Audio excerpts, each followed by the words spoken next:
KILR Killer Game.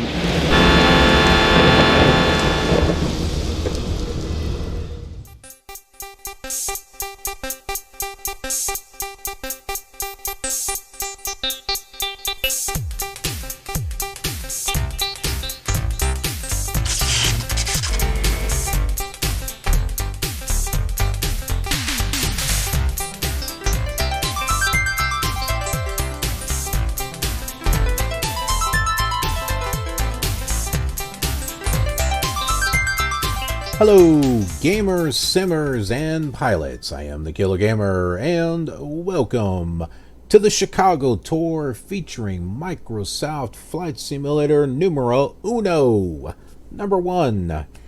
Or we just called it Microsoft Flight Simulator back in the day. Kind of like the one that's coming out in 2020. It's just called Microsoft Flight Simulator. Well, let's not be confused here. It is number one from 1982. Well, where are we?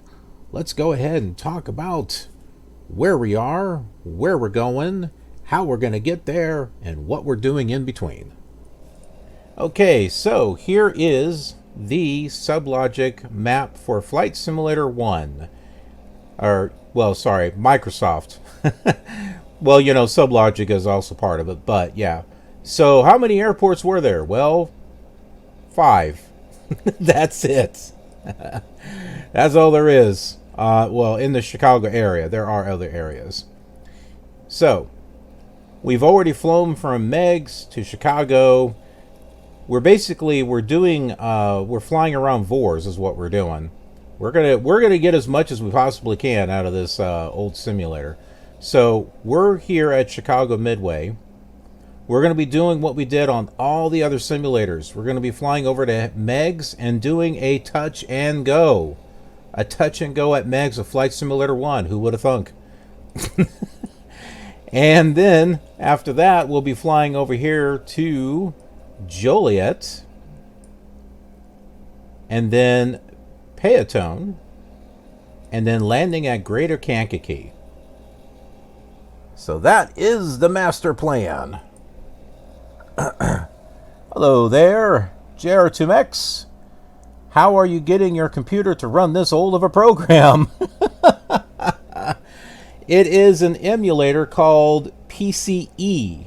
It's not PCEM. It's not the P simulator. This is like a specific IBM PC emulator. The only way that I'm able to get Flight Simulator 1 to actually work and look the way it's supposed to. Alright, so let's go ahead and get ready to take off here.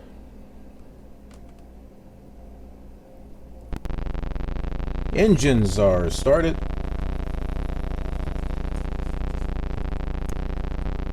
We're going to want to take off probably, I don't know, like in the 05 direction, pretty much.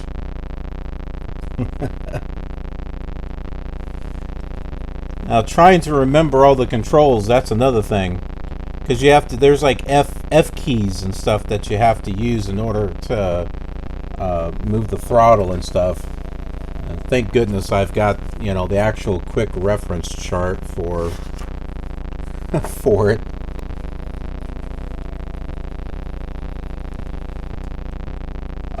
Let's go ahead and pull up. Let's see, it's Numlock key. So here is Chicago Midway right there. Seems to me that if we just head to the left there and just take that all the way down, and then hang a left, we'll get to the runway and we can take off from there.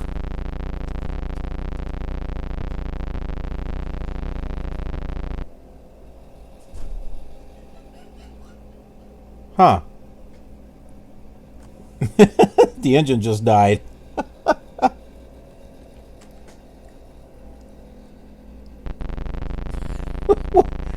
Oh, I think I know why it did that. Uh-oh.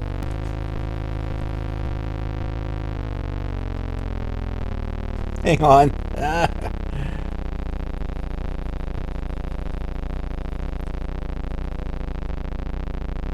There we go. Let's stay on the taxiway here.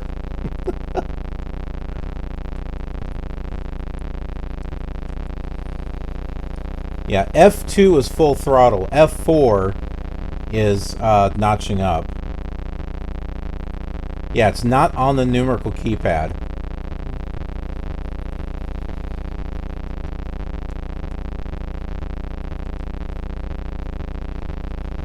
And then the period is the brakes. What was the other rudder? The 0. Yeah, that's what I thought. Oh, no. That is left, y'all. Well, where's right, y'all? Enter. The enter key doesn't work. Is it on another part of here? Ooh. Okay, well this may explain why I had auto coordination turned on the last time. We're gonna have to do it that way.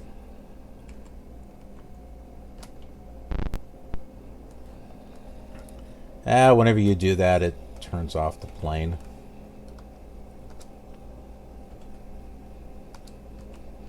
Okay.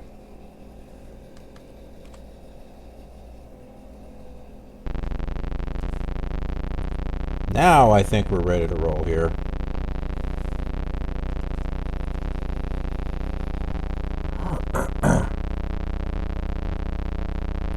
Have I tried any of the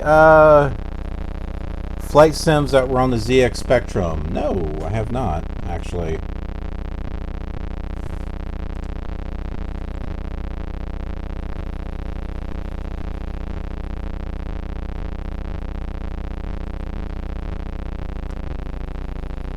Okay, where exactly are we here?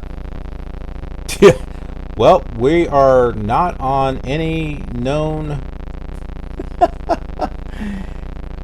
We're not on a taxiway. I guess maybe we're on a parking area or something. So it's really hard to determine three-dimensional space. So you kind of have to use the map to get you in the general area. There we go.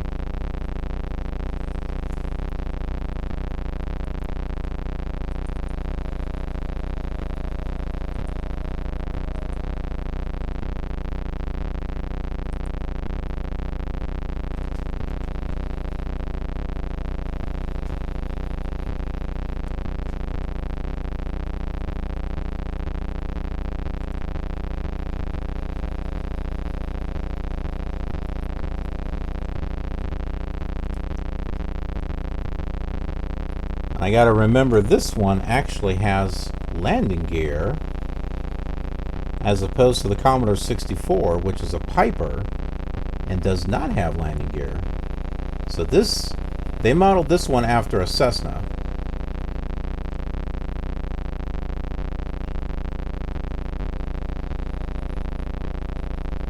Alright. There's Chicago right there in front of us. Boy, that looks weird. Alright. Let's get going.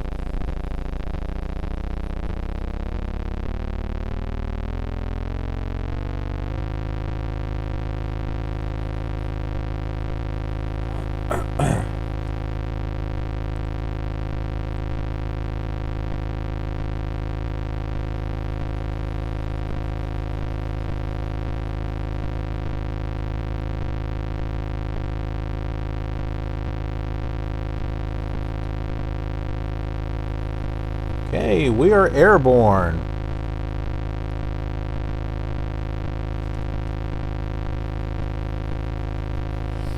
Landing gear is up.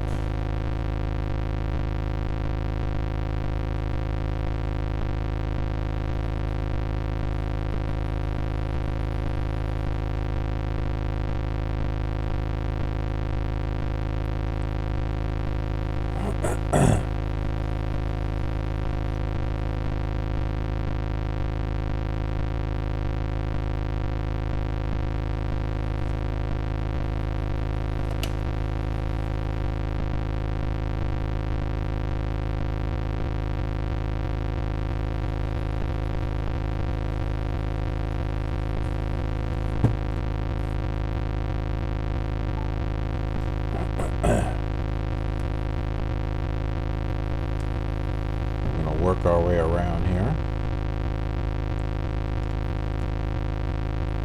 We can look out behind us, off to the side.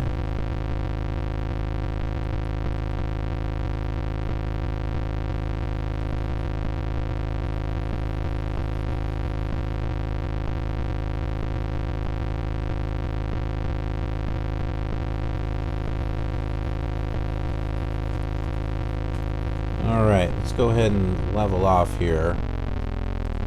Let's not get too high up.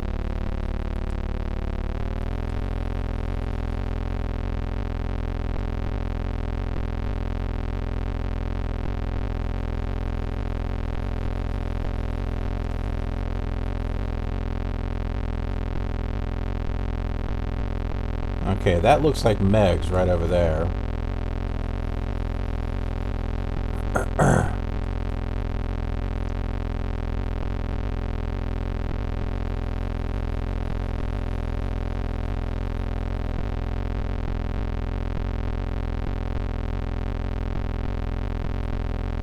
Oh wow, we're at 3,000 feet.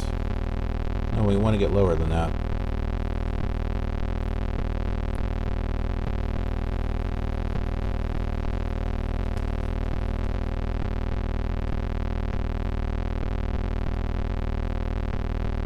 Definitely want to get lower than that.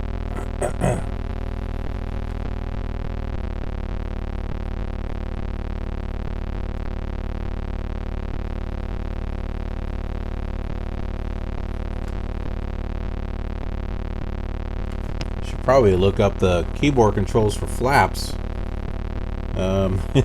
Which ones are they?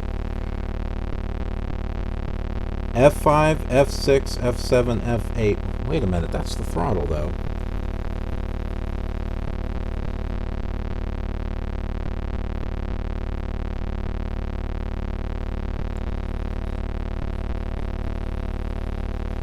Aha. This is interesting. This is emulating left function keys. How confusing can that be?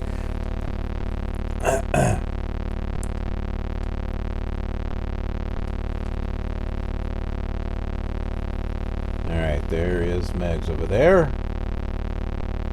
We're still going up in altitude. Not what I want.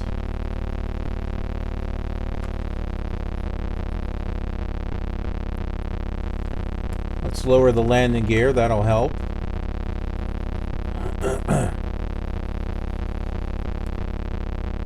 I think there's a stick or something over there.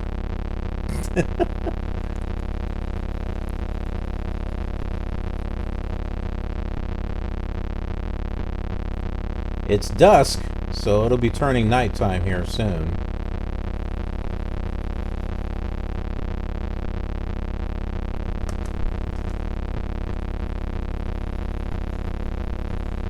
Alright, so F3. There we go. Yep, that was a notch of flaps there.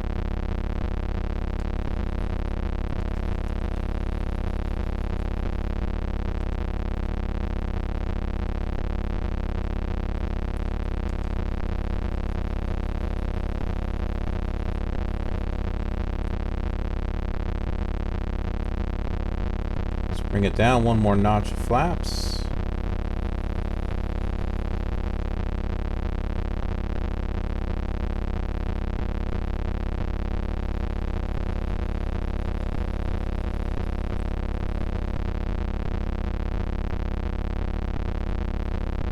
So when Flight Simulator 1 came out, does anyone think if anyone did any touch and goes? Or was that just like not even a conceivable thing?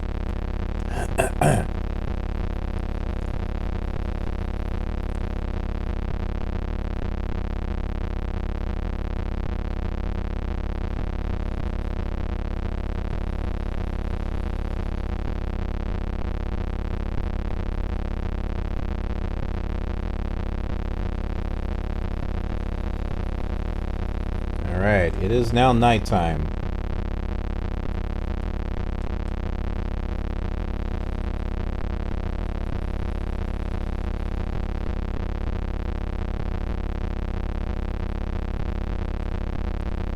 The blue over there, that is Meigs. That's the taxiways.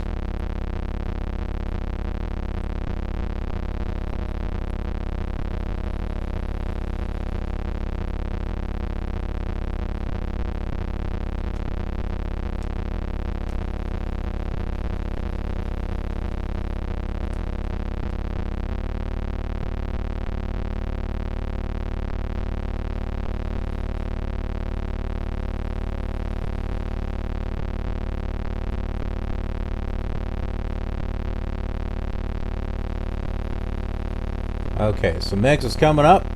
We're going to be doing a touch and go, and we'll take off, and we will head to Joliet.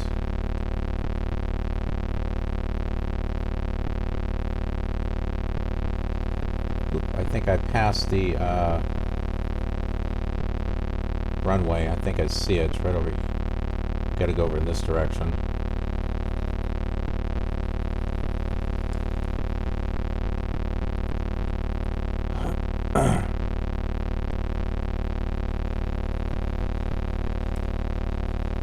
Yep, here it comes.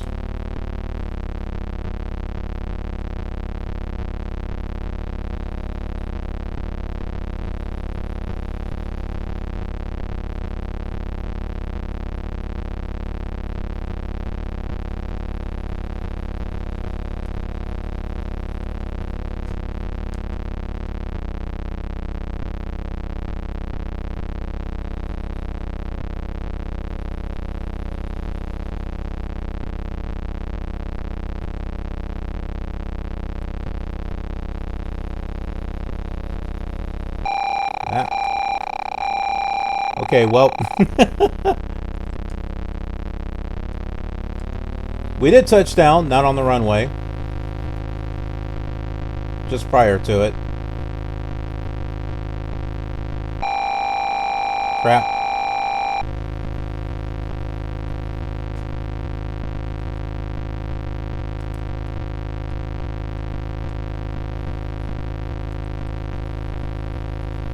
Okay, good.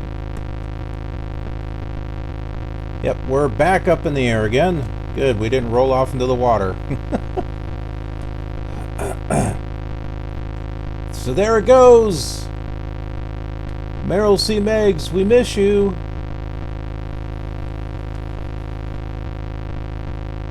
The lights of Chicago.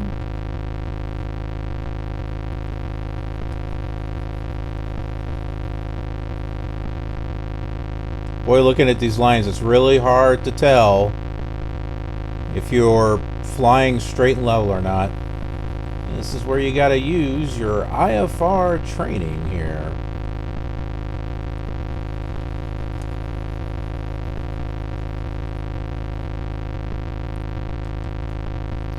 RP Sims, how are ya? Yeah, it gets pretty retro.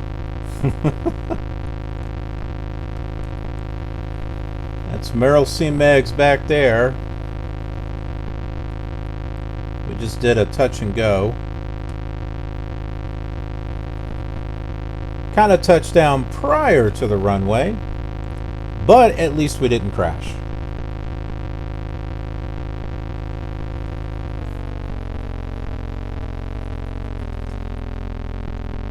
Okay, so we need to tune into Joliet, which is 112.3. Now, in order to do that, you have to hit N.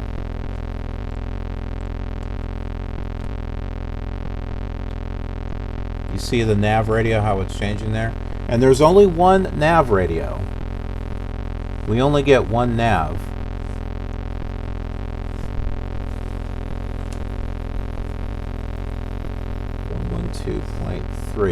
Then you have to hit NN to do the decimal. Alright, so we got 112.3. V is for the OBS. So you see how that's changing there?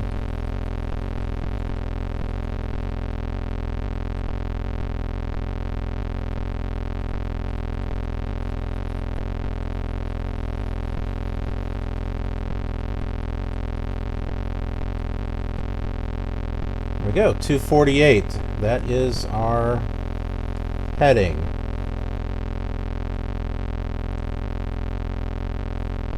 As long as we can walk away, yes.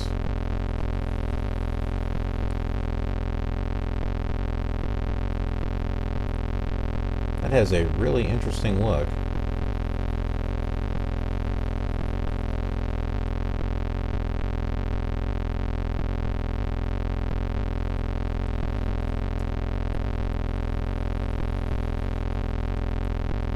That is Chicago over there. That's Meigs over there to the right. Sorry, Midway. Starts with an M.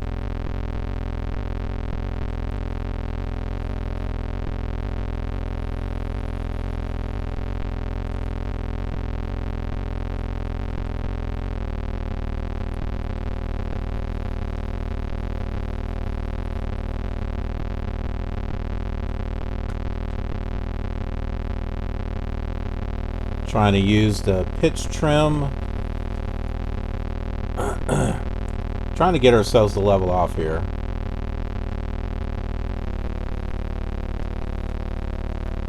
Fly low. 87. What is this? This is Microsoft Flight Simulator.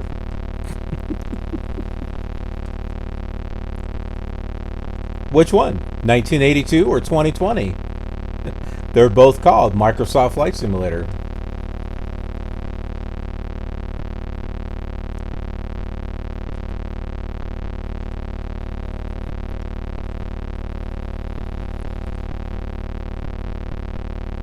Yeah, so that's Chicago over there. That is Chicago Midway.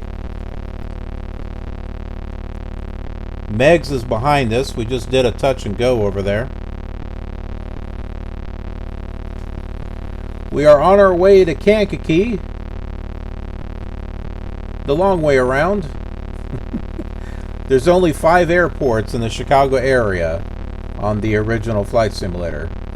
So we're doing VOR flying, so that way we can get every aspect that we possibly can out of the old simulator. So we're going to the Joliet VOR, and then the Peotone VOR, and then we'll land at Greater Kankakee.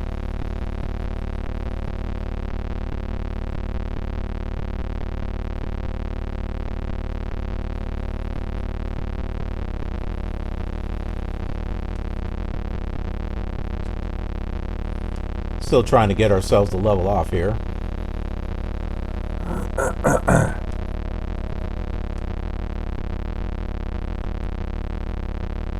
Yes, you can be very hypnotized with this sound.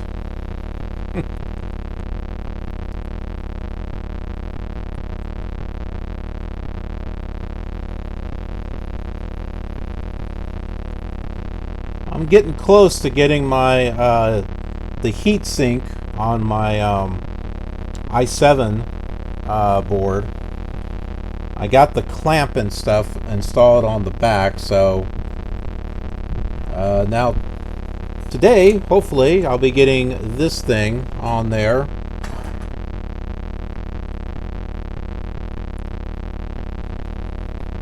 And testing it out. It looks like we got absolutely nothing in front of us. All the scenery is behind us. But there is a VOR in this direction. That's what we are tuned into.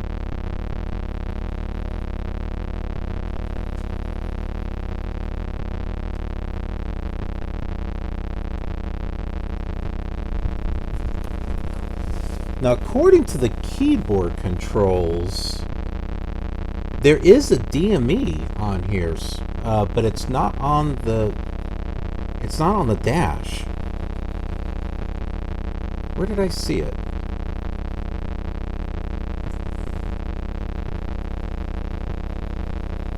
Could have sworn it. Oh, wait a minute. Switch DME source. B. Okay.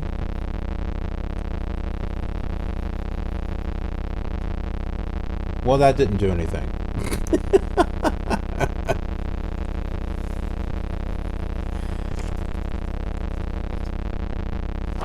All right, so how do we know we get to the DME? Well, when the VOR there goes from to to from. When it changes from to from, that means we reached it.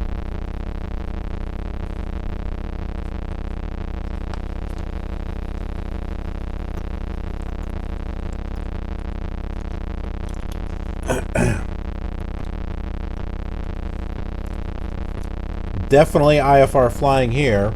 Everything's behind us. So in front of us is just pitch black. So we got to rely on our instruments as far as altitude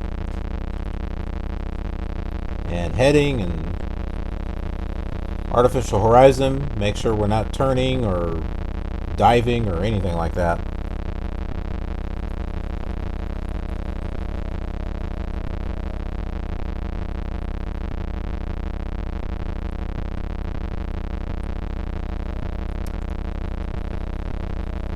I wouldn't go by that, by what you saw there, RJP, because I've seen good stuff. I think there are just different modes that you can fly in with Flight Sim 2020.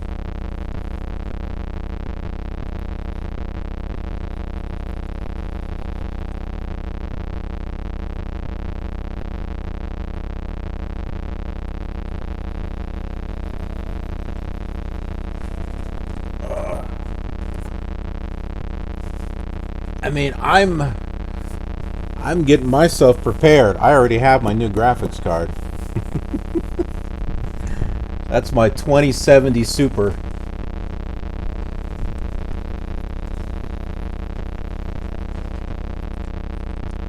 Let's just cross our fingers and hope my i7. Hope that it posts. Hope that the processor doesn't run hot, because if everything is good to go, then that's when I start getting the hard drives and everything and reinstalling everything.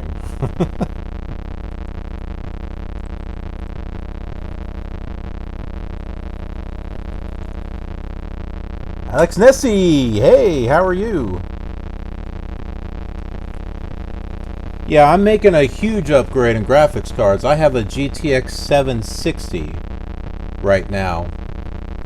So going to a 2070 is going to be like night and day. So Chicago's behind us. That's what we're looking at there. There is no scenery in front of us. But there is the Joliet VOR, which is where we're headed. That's what we're tuned into at the moment. Back in the original Microsoft Flight Simulator, there was no airport at Joliet. It's just a VOR. Yeah, they added all those additional airports with Flight Simulator 2.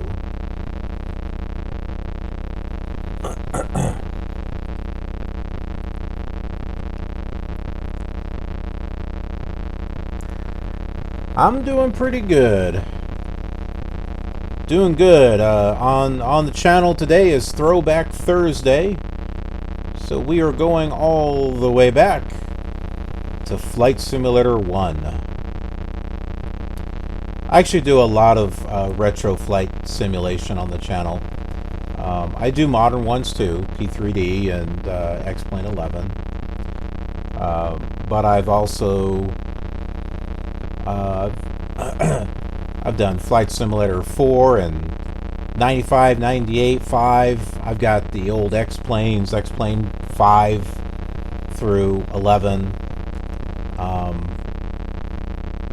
We had a killer point request to see X-Plane 8, which I have. I just need to get it installed. But we may be seeing that soon. I just need to test it and make sure I can get it to work.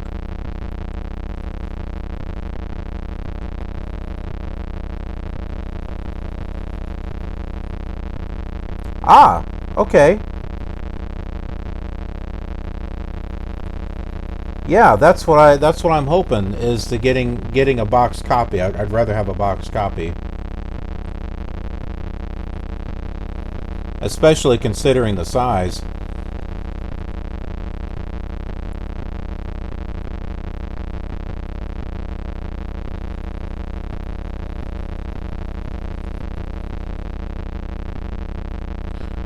Yeah, RP Sims. I jumped on the opportunity to get the graphics card because I read somewhere that they might be increasing prices of graphics cards again because of the whole crypto mining thing,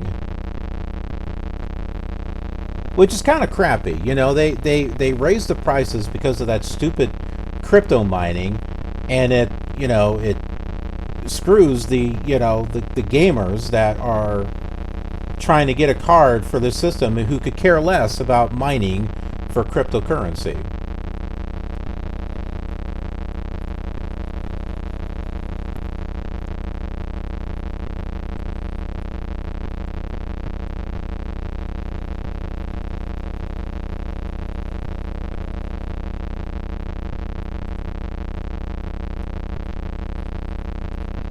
Okay, so let's get ourselves to a heading of 248.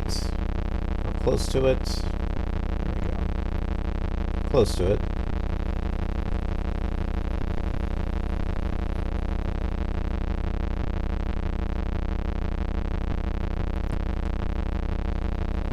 So we're at, what, about 110 knots? Flying at 4,000 feet.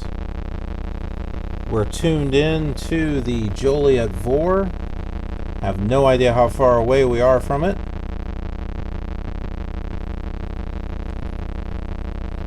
Chicago is behind us.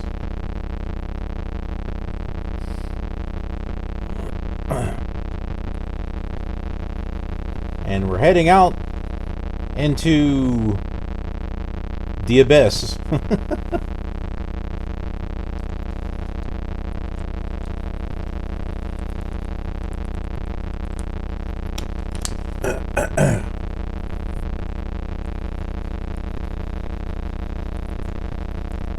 Hey, there's not many airports in the first Microsoft Flight Simulator, so what do? Make use of all the VORs that are on there.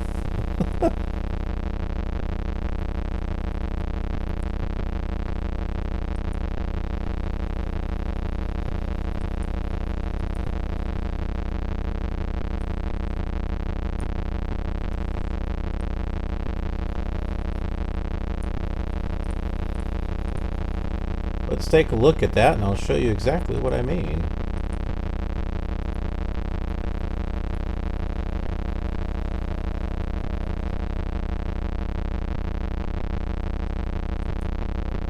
Okay, so here is the map right here. So do you see? You've got your Meigs, you got your Chicago Midway, you got Chicago O'Hare, but then all the other places that you may be familiar with Flight Simulator 2 are not here, like DuPage, Joliet, Aurora. Yeah, all that is not there. So we are just flying and using the VORs and getting around. So we're flying here to Joliet, then the Peotone, and then we'll land here at Kankakee.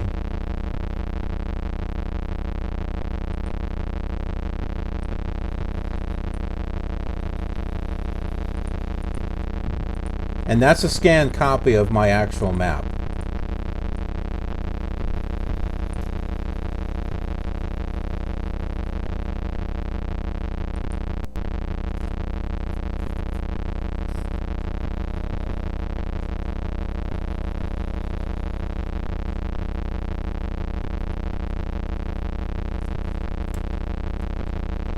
Almost seems like we're not going anywhere.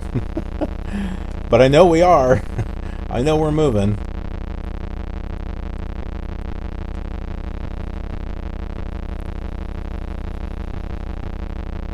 I think we might be getting close to Joliet, because I'm looking at the needle on the OBS, and it looks like it's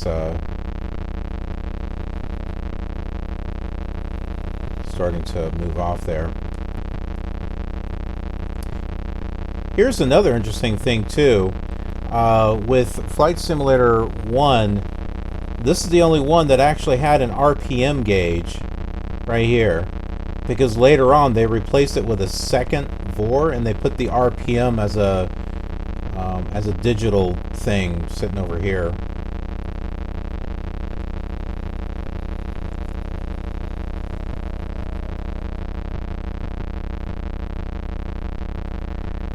R2 Mix. Do I own the Sublogic series? I do have the Sublogic version. I have the Sublogic Flight Simulator 2 for the Commodore 64 and the Amiga, and the scenery discs.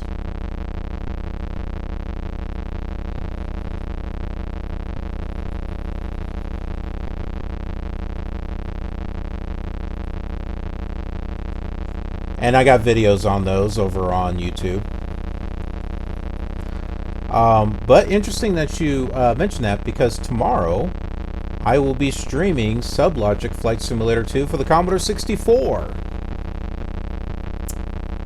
We're actually going to be departing Scenery Disc 7 and going into Scenery Disc 11,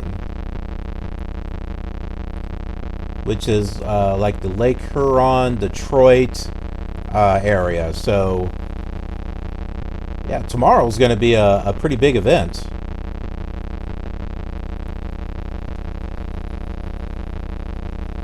It's all part of a World Tour series that that I'm doing. I think we're just about at Joliet. So the needle's moving away from us. It's going to change to FR here pretty soon.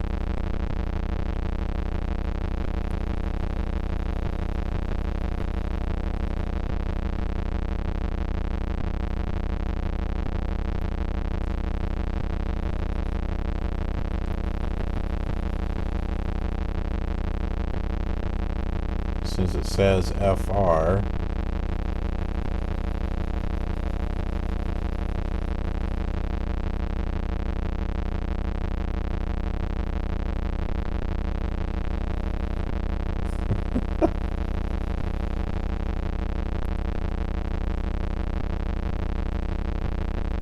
There it goes. Turned off. Now it says from. So we have reached Joliet. Now it's time to head to Peotone, which is roughly 120 degrees. Whoa. Remember, we're IFR flying here. We don't have much to look at.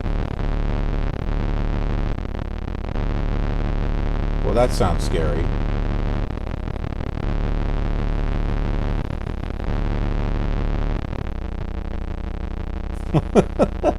I don't think it liked what we did. Ooh, there's a blue something out there.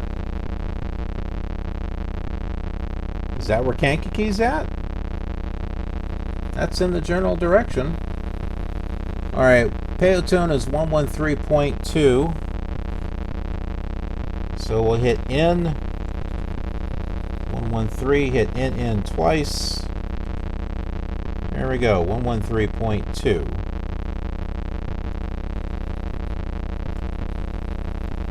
Now we're changing the OBS there.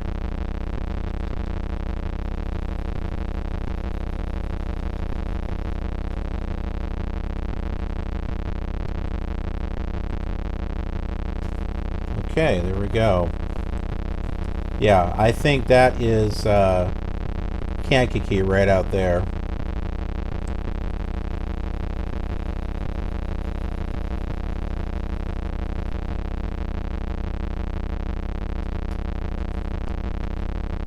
Chicago is over there.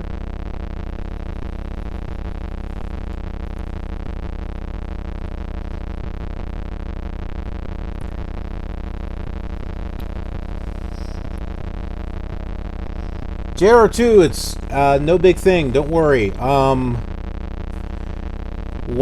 The stream will be... You'll be able to replay it for at least 10 days. But I also record them. because I'm basically recording episodes that are going to be that are part of a series. I just happen to stream them so that way people can be a part of it. So you'll be able to see those over on YouTube on the KILR TV station. So the link to the YouTube channel, just click the About page. It's got all the social media links there. And I think there's like 30 episodes currently for the Commodore 64.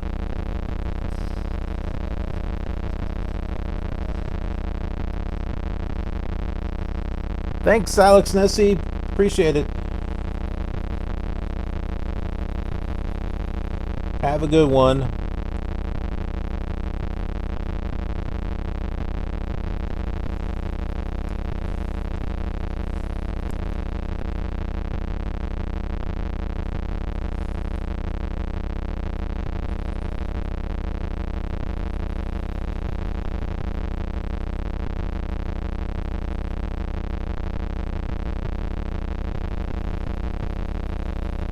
Let's bring our throttle down just a little bit here.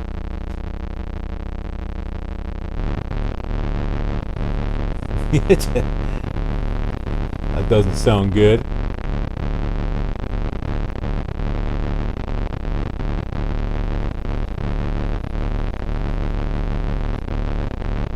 Looks like I barely have my throttle up.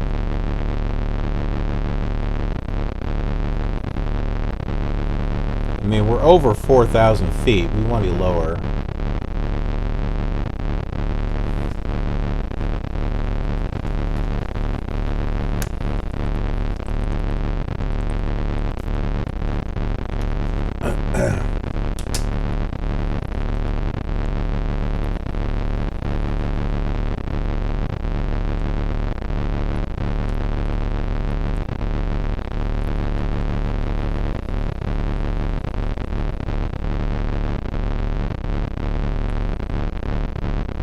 Sounds like the plane is struggling.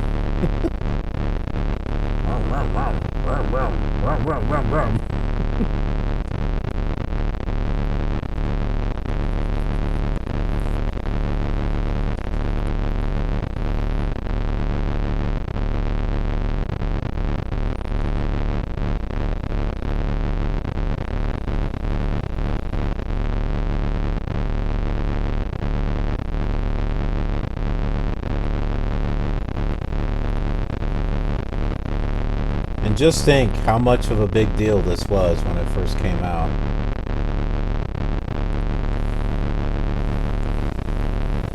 I mean, I've got the original manual right here.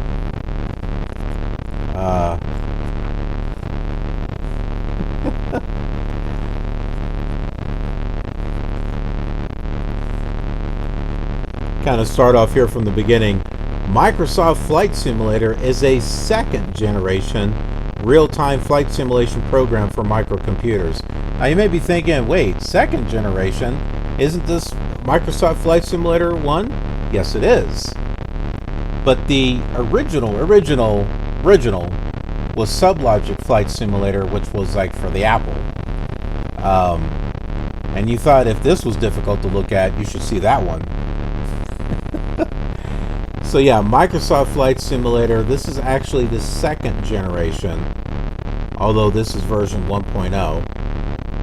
The simulation considers 35 important aircraft characteristics and includes an out-the-window three-dimensional dynamic flight display, extensive flight controls, and minimum, that's the key word, visual flight rule, and instrument flight rule instrumentation as specified by the FAA. Unlike first-generation simulators, Microsoft Flight Simulator features detailed graphics that closely simulate a pilot's actual perspective. Flight instruments look and behave like the real thing. The world, quote, world, is more than 10,000 by 10,000 miles square with a resolution of approximately 2.5 inches. The world encompasses the entire continental United States and extends into Canada, Mexico, and the Caribbean. That doesn't mean that there's scenery, it just means that it's that big. The populated, quote, world consists of 4 areas, includes more than 20 airports. Winds, clouds, time of day for dawn, day, dusk, and night flight. And navigational aids are also included.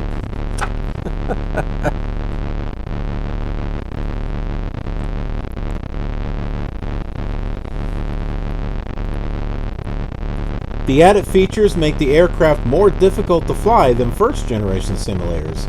So as a convenience to new pilots, 2 distinct flight modes are provided.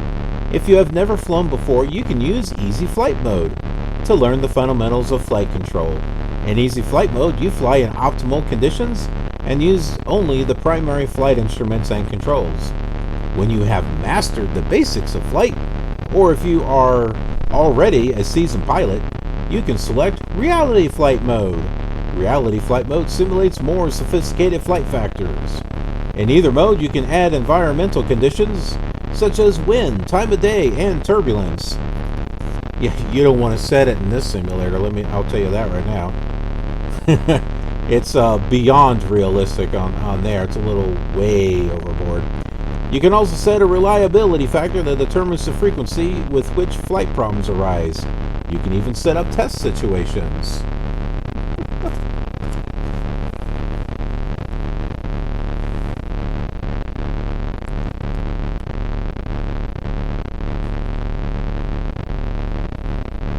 Okay, that is Kankakee over there. That's where we're heading.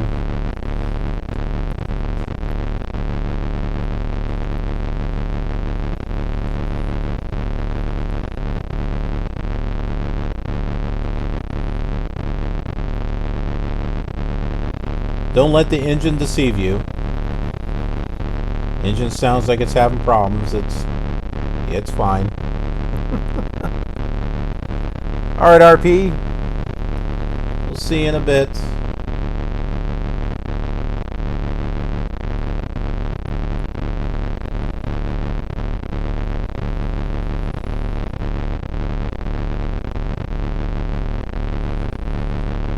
At least we can still see Chicago over there.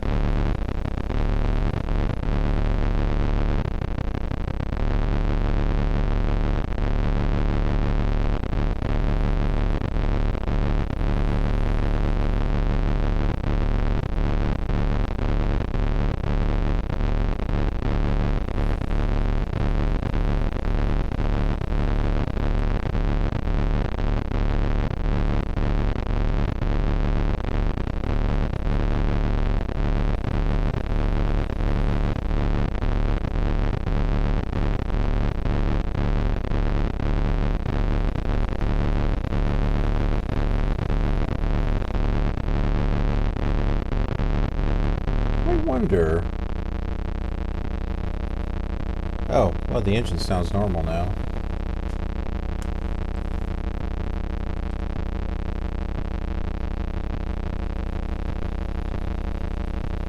Okay, no, that's not a comm frequency.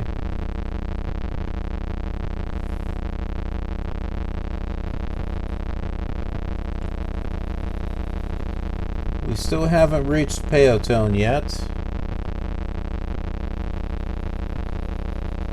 Still heading to it. Don't know how far, but we should be relatively close. And then we'll be turning to the right, heading south to get to Greater Kankakee.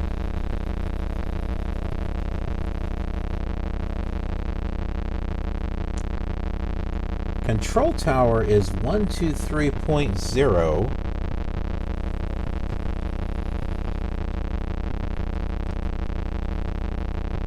There it is. Greater Kankakee Airport information. Mike 0300 Zulu. Weather blank. Visibility 10 blank. Temperature 71 blank. Wind 0 at 0. Altimeter 29.95. Landing and departing runway 4.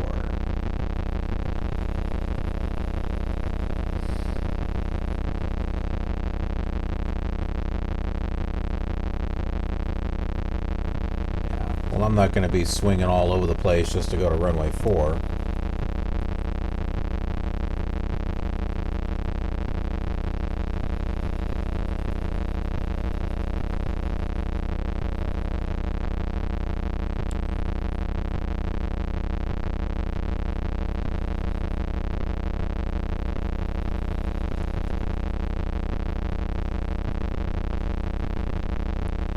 Let's see if we can level ourselves off at about 2,500 feet.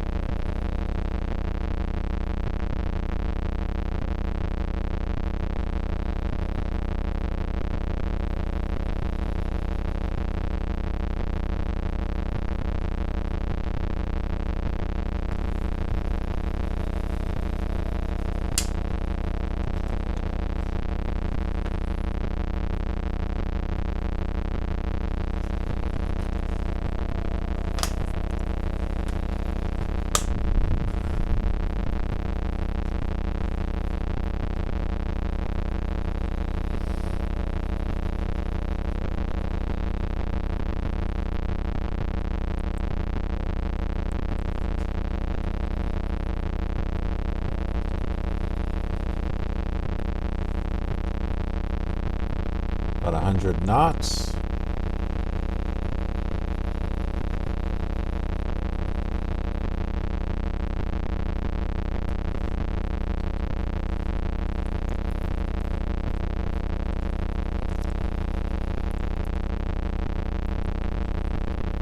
This is where I find flying with a keyboard beneficial, because you can make small adjustments with the keyboard.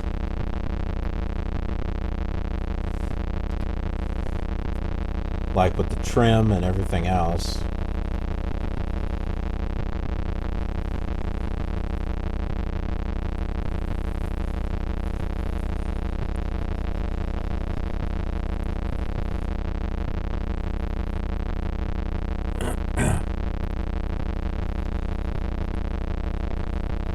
I believe we are getting close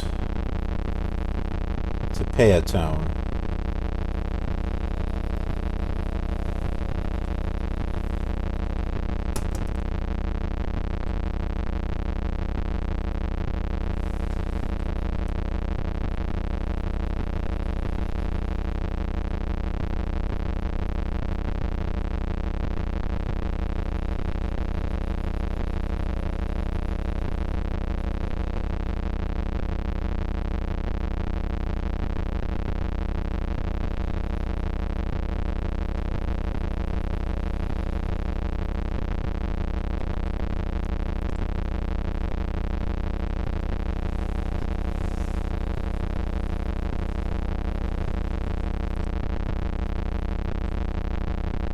One of those times that you wish you had DME on your dashboard. You don't have two nav radios, so it's not like you can cross-reference where you're at. You'd have to tune into one, make a mark on the map, and then tune into the other one to find out exactly where you are.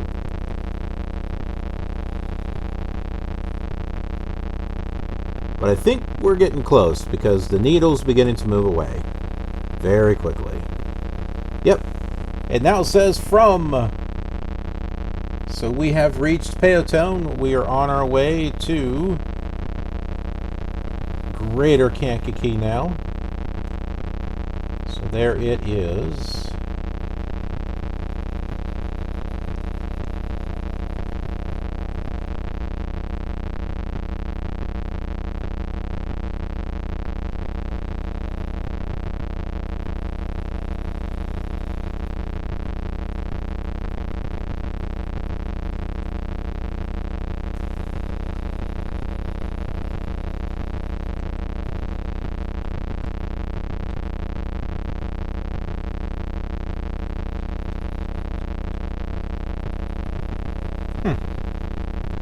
It's interesting. On the Flight Simulator map, and it seems to be like this on like every version of Flight Simulator,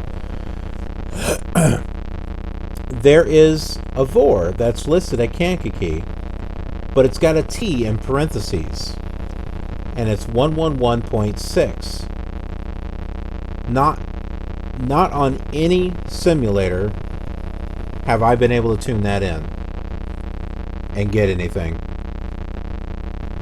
So I don't even know why it's on the map.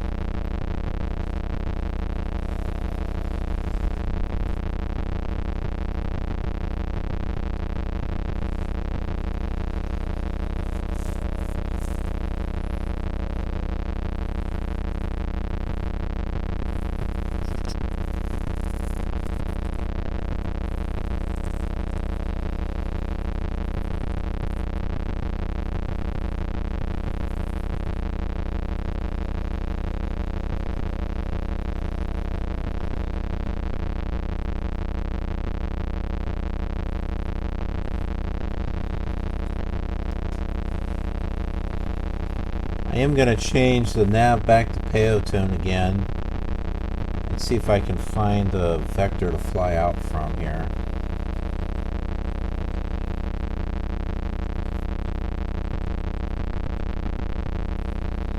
Okay, maybe if we fly out at a vector of 190,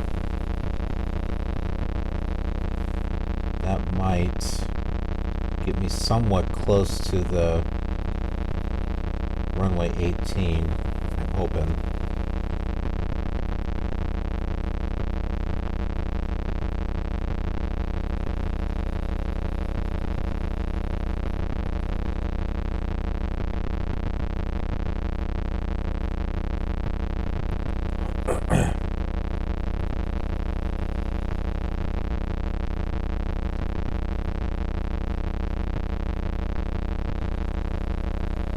BF Ball Pup.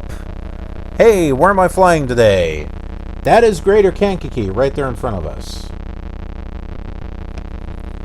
And then we'll be touching upon a few more VORs, and we'll be going to Champaign. This is all on the original Flight Simulator by Microsoft. Microsoft Flight Simulator. The 1982 version.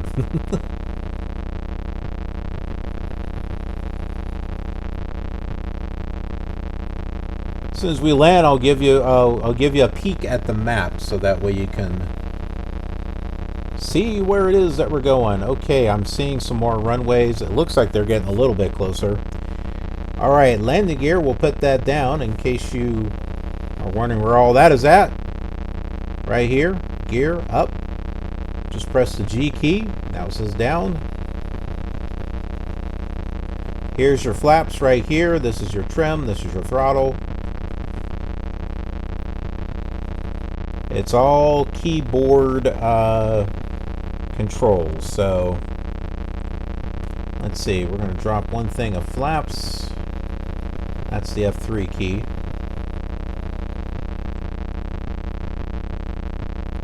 The blue dots are the taxiways. The grays are the runways.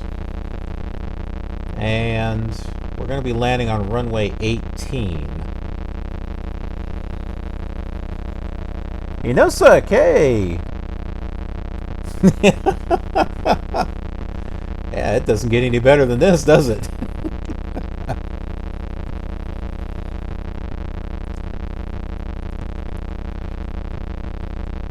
Yeah, I made a tweet on my page. I said, why play Flight Simulator 2020 when you can play the original?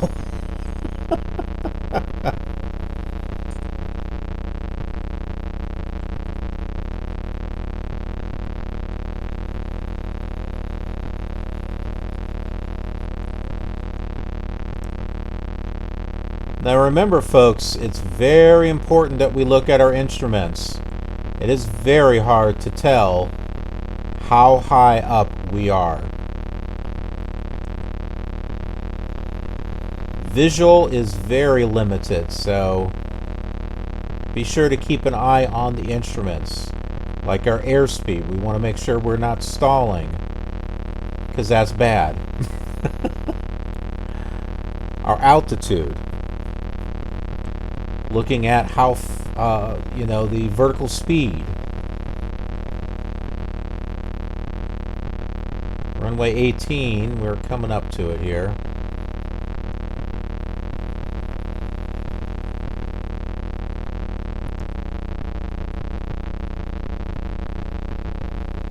This should be runway 18, right?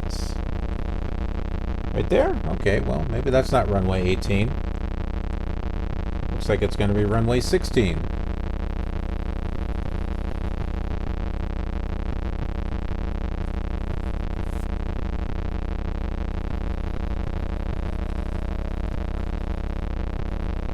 No, actually, it's not a DOS game. It's a booter game, is what it's considered. It's a PC booter game. Oh, we seem to be a little too high up, too.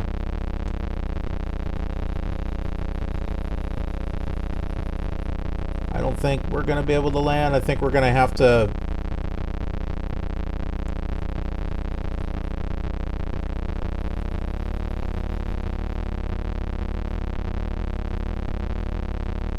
Let's kind of go around a little bit here. We'll land at one of these other runways. It's very hard to tell.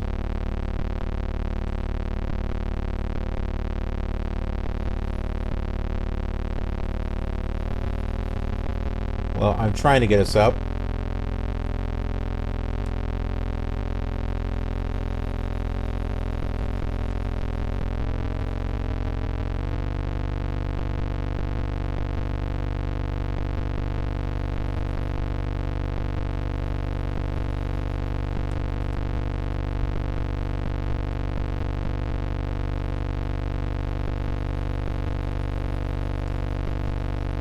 That was really hard to determine because it was just a line until we got real close, and then I saw we were too high up.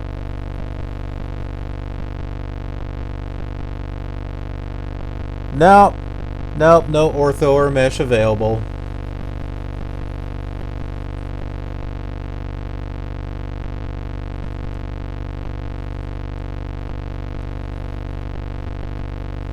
Normally the rule is we don't do go-arounds. That's kind of like a rule.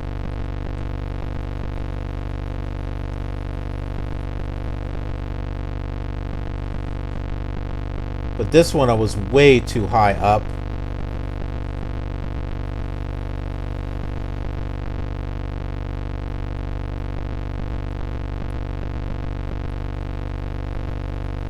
Yeah, these are tricky because you have to be, in order to be able to see the runway to line up, you gotta have some altitude. But then if you're too low, it's hard to determine where in the world that runway is at. There is, however, a way that we can get around that. Let's get the airport back in the view. It's out there somewhere.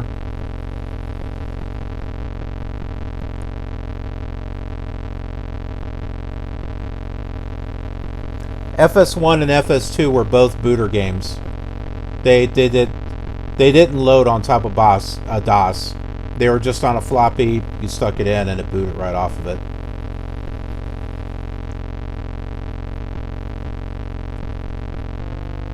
That's the wrong one. Ah!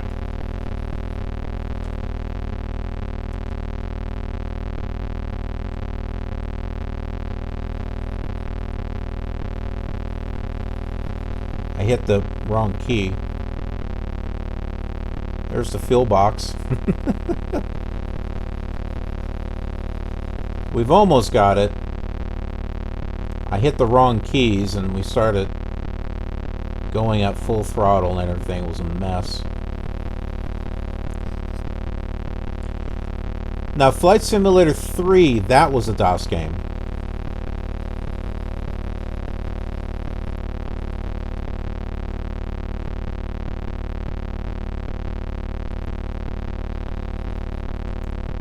Now, you can get this to work on DOSBox, but it will not work correctly. The graphics will be all over the place. The dash will look fine, but everything in the 3D view screen, there'll be lines going all over the place. It doesn't show it correctly. This is not DOSBox. This is not PC emulator. This is actually it's PCE.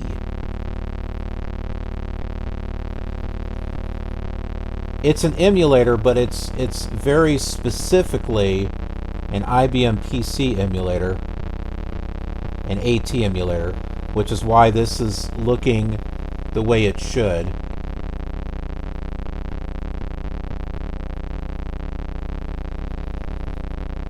All right, come on.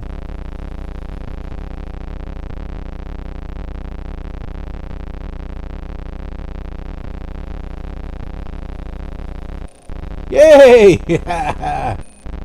We're down.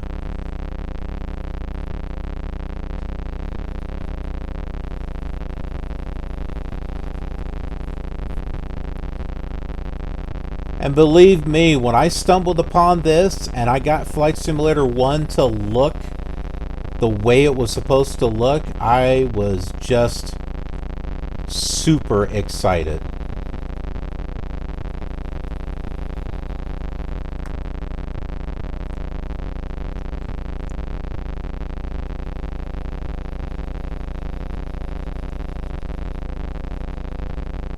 I'd have to say, all things considering, that landing was not bad.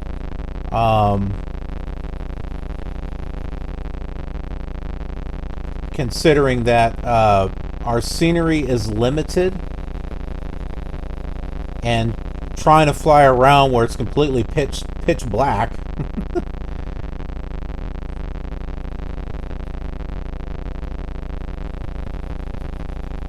All right, there's a fuel box here. We gotta get some fuel, so let's head on over there.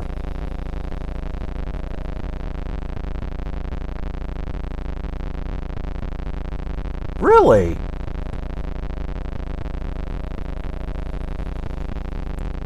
That is cool. I did not know that. So it boots right off of your floppy? That's pretty cool.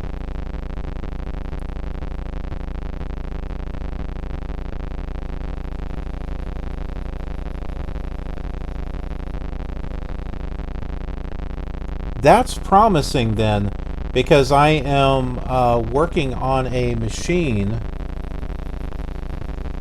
One's going to be a 9598 machine. Another one's going to be a DOS 3.1 machine. If Flight Simulator 2 will boot up on a old DOS machine, then I might actually be able to use it and the scenery discs and get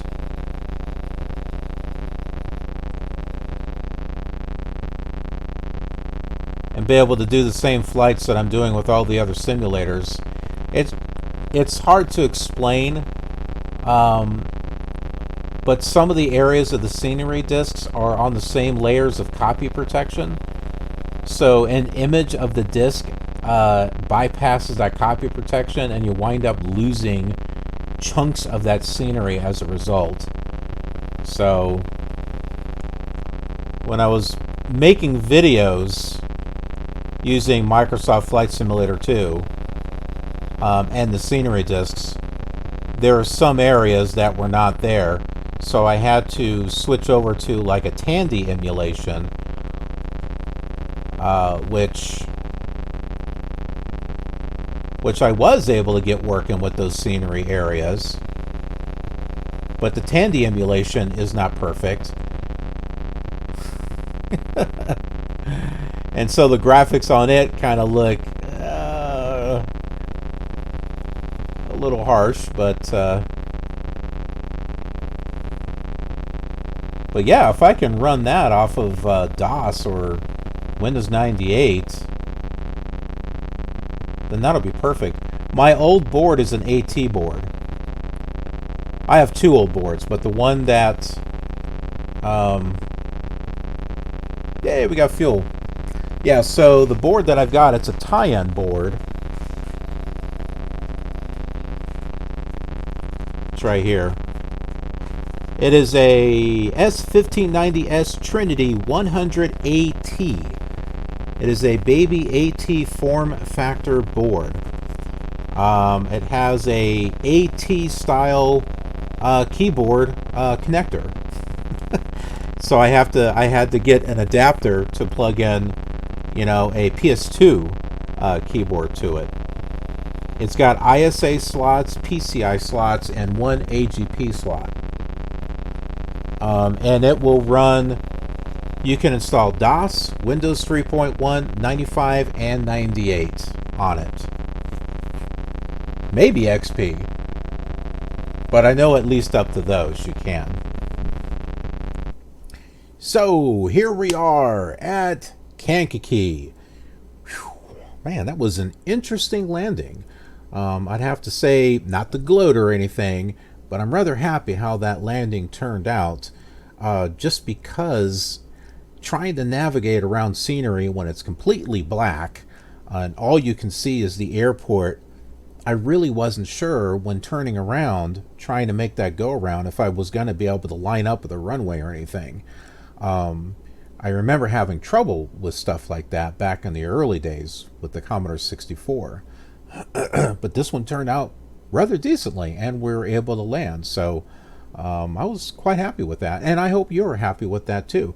If you're enjoying this series, this video, please leave a thumbs up, leave some comments, and share the video, because it really helps out the channel, the video, the series, and me.